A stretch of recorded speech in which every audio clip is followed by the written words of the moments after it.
उत्तर प्रदेश के 9 सीटों पर उपचुनाव को लेकर के रणनीति बनती नजर आ रही है। तो वहीं ये भी देखा गया है कि 13 तारीख को उत्तर प्रदेश की 9 सीटों पर चुनाव होने थे, लेकिन जो है समय जो है वो डेट आगे बढ़ाने को लेकर के मामला रहा। इसी को लेकर के आज गाजियाबाद में कार्यकर्ताओं की समाजवादी पार्टी की बैठक रही है। तो वहीं राष्ट्रीय अध्यक्ष अखिलेश यादव, पूर्व मुख्यमंत्री, यहाँ आज मसूरी क्षेत्र के इंपीरियल एक गार्डन में पहुंचे हैं, जहां कार्यकर्ताओं की बैठक के साथ में आज जो सिंह रवि जाटव हैं वो चुनाव लड़ रहे हैं, उनको लेकर के अपनी बात कही। तो वहीं भारतीय जनता पार्टी को भी घेरते नजर आए, जहां कई मामले ऐसे भी सामने आए जिनको लेकर के अखिलेश यादव ने भाजपा पार्टी पर टिप्पणी करती देखे गए।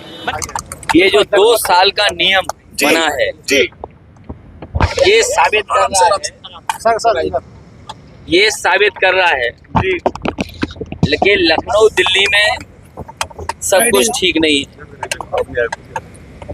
और इस प्रदेश ने जो डीजीपी दिए, जो नई परंपरा शुरू की कारवाहक की, आप देख लीजिए 50 पायदान हैं। वो अधिकारी कितने निराश हैं, कितना मनी मन दुखी है कि उन्हें मौका नहीं मिला काम करने का।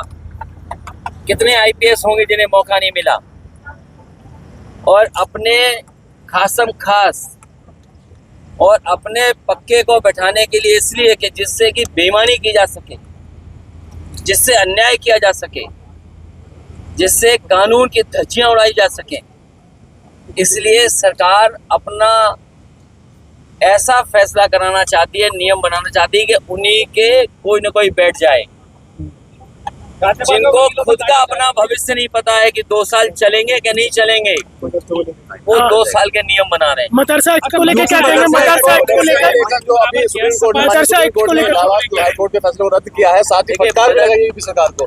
देखिए, ये फटकार कोई नई नहीं है। अभी तक के कार्यकाल जो देखेंगे आप, सबसे ज्यादा हाई कोर्ट, सुप्रीम कोर्ट की फटकार अगर किसी को मिली है तो उत्तर प्रदेश सरकार को मिली है। समय समय पर उत्तर प्रदेश सरकार ने अनकॉन्स्टिट्यूशनल काम किए हैं, और उसका परिणाम ये है कि हाई कोर्ट और सुप्रीम कोर्ट हस्तक्षेप करता है। और हमें पूरा भरोसा है कि जितने भी अनकॉन्स्टिट्यूशनल फैसले लिए हैं सरकार ने, वो सब टर्न डाउन होने चाहिए। सर एक बात बताइए कि नारों से नैया पार होगी इस उपचुनाव में? नारों का जो ट्रेंड चल निकला है सर, बटोगे तो कटोगे से शुरू। आप कह रहे हैं कि जुड़ोगे तो जीतोगे। ये सुधार हमारे पत्रकार साथियों का सुधार सुनने को मिल गया। ये सुधार नहीं है। डिवाइड का हिंदी क्या है? बांटो। डिवाइड एंड रूल नारा दिया था अंग्रेजों ने, और अंग्रेज तो चले गए लेकिन अपने वचन छोड़ गए। ये वचनवंशी लोग हैं अंग्रेजों के। अखिलेश यादव के लिए इसीलिए इन्होंने इस तरह के नारा दिया था। ये भारत और खासकर उत्तर प्रदेश का समाज ऐसे नारों को कभी स्वीकार नहीं कर सकता। अखिलेश जी, आप भी तो कसर नहीं कर रहे। नारा लकी है क्या अखिलेश यादव के लिए कि 2024 के चुनाव की कैंपेन आपने यहाँ से शुरुआत की तो अच्छे रिजल्ट आए? देखिए, गाजियाबाद शुरुआत है, और मैं तो चाहता हूँ कि दिल्ली से बेहतर गाजियाबाद बने। इसका प्रयास हम लोगों ने किया अपनी सरकार में। तमाम वो इंफ्रास्ट्रक्चर के प्रोजेक्ट जो बहुत ज़रूरी थे गाजियाबाद के लिए, वो नेताजी ने, या पुराने जो आप देखोगे इंफ्रास्ट्रक्चर काम, वो कांग्रेस के ज़माने के देखेंगे। इनका तो कोई काम दिखता ही नहीं है। इनका काम केवल ये है कि विनाश कर दो। इनका काम है काम को रोक दो, तोड़ दो, और उसका परिणाम ये है कि आपका साथी भी, मैं नहीं जानता कि वो साथी कितना करीब आपका लोग हुआ, लेकिन पत्रकारों को जिस तरीके से अपमानित होना पड़ रहा है, आप कल्पना नहीं कर सकते। जेल तो भेजा ही भेजा है। और मैं कहता हूँ, अगर आप सच दिखाने लगोगे तो आप में से भी कुछ लोग जेल चले जाएंगे। दबाव है सब पर। ये जितने पत्रकार साथी हैं, ये दबाव में काम कर रहे हैं, और दबाव में नहीं काम करते, और अगर निष्पक्ष होकर काम करते हैं तो कई जगह कपड़े उतार दिए गए, नंगा कर दिया गया पत्रकारों को। अधिवक्ताओं पे भी लाठीचार्ज हुआ गाजियाबाद में। देखिए, जो कोर्ट में हुआ, और अधिवक्ताओं के साथ इस तरह व्यवहार पुलिस को नहीं करना चाहिए था।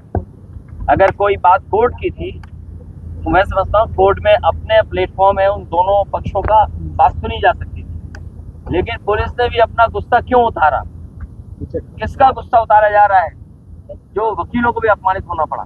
चुनाव की डेट आगे 20 तारीख को लेकर क्या कहते हैं आपने ट्वीट भी किया आपने जाहिर की डेट इसलिए बढ़ाई कि भारतीय जनता पार्टी को भनक पड़ गई कि जो लोग छुट्टी लेकर के आए हैं दिवाली की, भैया दूज की और छठ पूजा की, वो सब लोग इतनी छुट्टी लेकर के आएंगे वोट डाल के जाएंगे। तो जब भनक पड़ गई इनको तो इन्होंने चुनाव आयोग से तारीख बदलवा दी।